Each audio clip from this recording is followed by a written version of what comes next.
Hitung dulu. Assalamualaikum warahmatullahi wabarakatuh. Waalaikumsalam warahmatullahi wabarakatuh. Semoga kita diberi kesehatan dan kelancaran dalam segala urusan. Amin. Kita akan memulai presentasi atau musyawarah. Hasil tugas kita tafsir ahkam yang akan dibawakan oleh Saudara Muhammad Muslim. Untuk yang berkenan dipersilahkan. Oke, terima kasih pada moderator yang telah memberikan waktunya sedikit. Baik, bismillahirrahmanirrahim. Assalamualaikum warahmatullahi wabarakatuh. Waalaikumsalam warahmatullahi wabarakatuh. Bismillah, alhamdulillah, la haula wala quwata illa billah, amma ba'd. Pertama-tama marilah kita panjatkan puji serta syukur kita kepada Allah Subhanahu wa taala yang telah memberikan kenikmatan sehingga kita dapat bertemu walaupun secara online. Salawat serta salam tak lupa kita curah limpahkan kepada junjungan Nabi yakni Habibana wa Nabiyana Muhammad SAW. Baik, di sini saya akan menjelaskan sebagian hasil kerja saya yaitu menafsirkan ayat tafsir ahkam ya. Di sini saya mengenai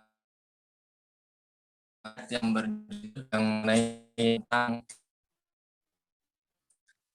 baik ini pertama bagian A pendahuluan abstrak. Talak merupakan suatu hal yang dihalalkan namun dibenci oleh Allah Subhanahu wa taala. Ia merupakan tindakan merugikan yang tidak mungkin dilakukan kecuali ketika semuanya upaya penyelesaian telah menemui jalan. Sebagaimana yang dikatakan di atas, jika di tengah-tengah masa idah itu tampak bagi mereka untuk memulai kehidupan kembali masih memungkinkan, maka jalan untuk islah masih terbuka. Dalam Al-Quran menjelaskan bahwasanya apabila sang suami ingin menceraikan istrinya, maka hendaklah mencari waktu di mana sang istri bisa menghadapi masa atau waktu idahnya dengan sewajarnya. Dan alangkah baik sang suami bisa mengetahui waktu idah istrinya tersebut. Sebagaimana yang tercantum pada ayat Al-Quran, Quran Surat At-Talaq ayat 1, yang berbunyi, Ya ayyuhan nabi idza talaqtumun nisa fattalikuhunna li'iddatihin wahsul 'iddah wattaqullaha rabbakum la tukhrijuhunna min buyutihinna wa la yakhrujna illa ayyatina bifahishatin mubayyinah wa tilka hududullah wa man yata'adda hududallah faqad zalama nafsah la tadri la'allallahi yuhditsu ba'da dzalik amran. Dari ayat tersebut dapat melahirkan beberapa pertanyaan mengenai beberapa hal yang bersangkutan dengan talak, yaitu apa yang dimaksud dengan cerai atau tolaktum, berapa jangka waktu iddah, yaitu iddah, bagi sang istri, dan apakah dampak atau akibat dari orang yang melakukan kezaliman atau zalim atas ketetapan yang telah Allah berikan. Dengan menggunakan metode dan fokus ayat yang sudah ditentukan, artikel ini ingin memberikan jawaban terhadap pertanyaan-pertanyaan di atas dan pertanyaan lainnya sehingga dapat menjadi pembelajaran khususnya bagi saya sendiri. Dan apabila ada baiknya yang bisa diambil oleh para pembaca, maka saya ucapkan semoga bermanfaat bagi kita semua. Bagian kedua yaitu bagian B, yaitu metode. Artikel ini merupakan kajian tafsir ahkam yang menggunakan metode maudu'i. Ada beberapa konsep tentang metode maudu'i. Artikel ini menggunakan metode maudu'i yang dikembangkan, ini belum diisi ya, dengan langkah-langkah sebagai berikut. Yang bagian ketiga yaitu bagian C, yaitu fokus ayat. Ada beberapa ayat yang membahas tentang talak, sebagaimana yang tercantum berikut ini. Artikel ini berfokus pada salah satu ayat yang menjelaskan tentang talak, yaitu yang terdapat di dalam Quran Surat At-Talaq ayat 1. Yang seperti ayat yang di atas. Yang artinya, atau yang terjemahnya yaitu, wahai Nabi, apabila kamu menceraikan istri-istrimu, maka hendaklah kamu menceraikan mereka pada waktu mereka dapat menghadapi idahnya yang wajar. Dan hitunglah waktu idah itu, dan janganlah diizinkan keluar kecuali jika mereka mengerjakan perbuatan keji yang jelas. Itulah hukum-hukum Allah, dan barang siapa yang melanggar hukum-hukum Allah, maka sungguh dia telah berbuat zalim terhadap dirinya sendiri. Kamu tidak mengetahui barangkali setelah itu Allah mengadakan suatu ketentuan yang baru. Bagian yang keempat yaitu bagian D, kata kunci.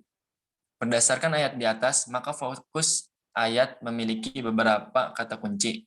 Yang pertama itu ada tolaktum, cerai, ada iddah atau masa tunggu, dan yang ketiga yaitu zalim.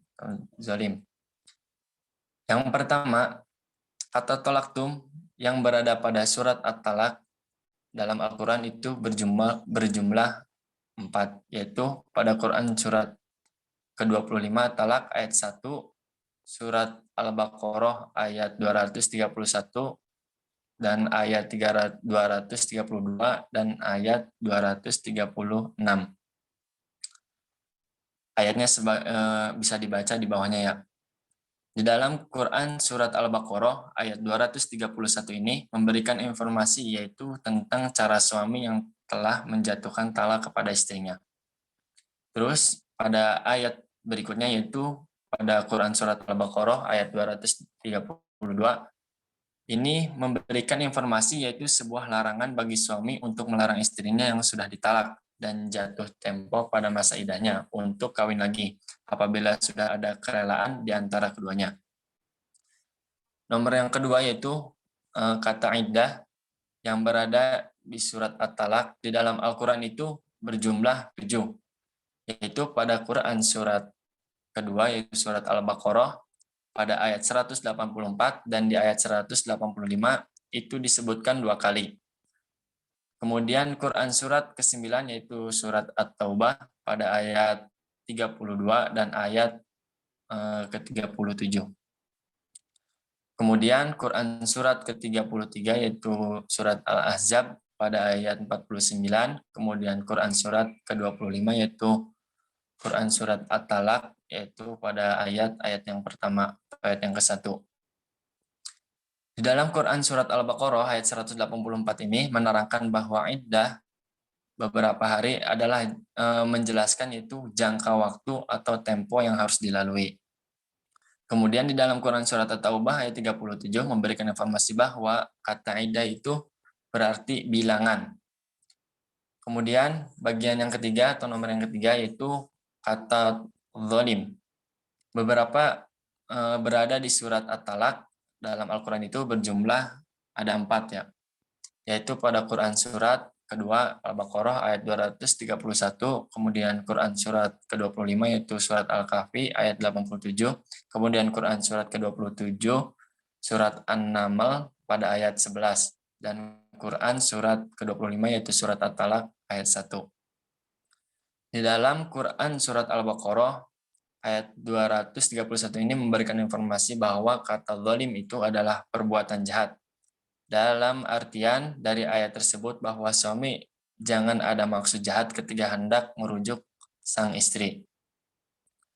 Dan dalam Quran surat Al-Kahfi ayat 87 ini memberikan informasi akibat dari zalim itu akan menerima azab yang sangat keras. Mungkin itu hasil sebagian kerja saya baru sampai situ. Nanti akan saya lanjut ke tahap berikutnya.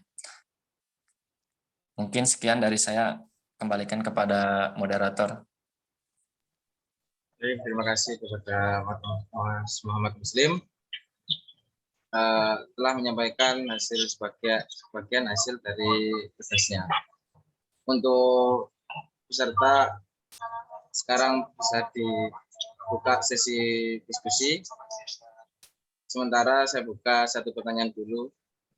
Monggo.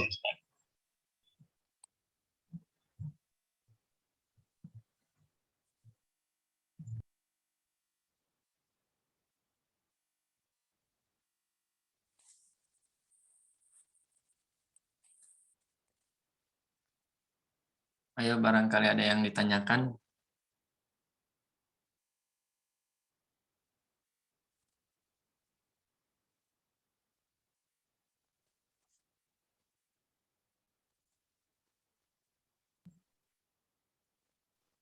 Jika tidak ada, mungkin sepertinya sudah jelas dari Mas Muslim. Mungkin akan dilanjut ke tahap berikutnya. ya jika nanti materi bisa di-share di grup. Jika ada pertanyaan bisa diajukan pada pertemuan berikutnya. Gitu aja, nggih? Oke. Baik, sekian musyawarah pada hari ini. Semoga bermanfaat kepada kita dan semoga kita diberi kelancaran dalam segala urusan dan tugas. Amin, amin ya rabbal alamin. Sekian dari saya. Wassalamualaikum warahmatullahi wabarakatuh. Waalaikumsalam warahmatullahi wabarakatuh.